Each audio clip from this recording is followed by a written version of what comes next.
प्रथमतः मी सर्व मराठा बांधवांचा आभार मानतो। या मराठा आमदारांना माझं एक सांगणं आहे, या मुंबईमध्ये प्रत्येक सिग्नल वरती रेल्वे मध्ये आपलं जीवन उधार करत असताना एक एक रुपये दोन दोन रुपये गोळा करून या किन्नर बांधवांनी सकाळी इथं पाणी बॉटल चहा नाश्ता पाण्याची सगळी व्यवस्था केली। पण हे मराठा जातीचे काही नालायक आमदार आहेत आपले असे की ते घरी बसून लोकांना सहकार्य करण्याची भूमिका करत होते। म्हणून माझं सांगणं आहे की आज आम्हाला एवढा आनंद झालाय की 350 वर्षानंतर आम्हाला एवढा आनंद झालाय की मुंबईला मराठा काय असते ती बघायची आज वेळ आलेली आहे।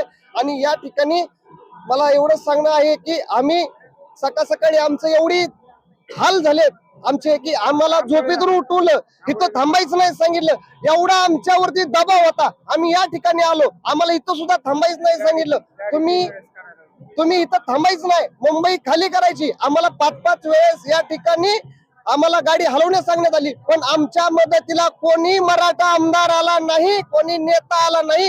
या मुंबई मधले फक्त किन्नर बांधव आले आणि त्यांनी मुंबईमध्ये पोलिसांना विरोध करून त्यांनी सांगितलं हे काही अतिरेकी नाहीत, त्यांच्या हक्कासाठी लढतेत म्हणून त्यांना इथं राहू द्या। तुमचा 3 वाजता जो निर्णय येईल त्या 3 वाजता निर्णय आल्यानंतर हे मराठा बांधव इथं जरांगे साहेब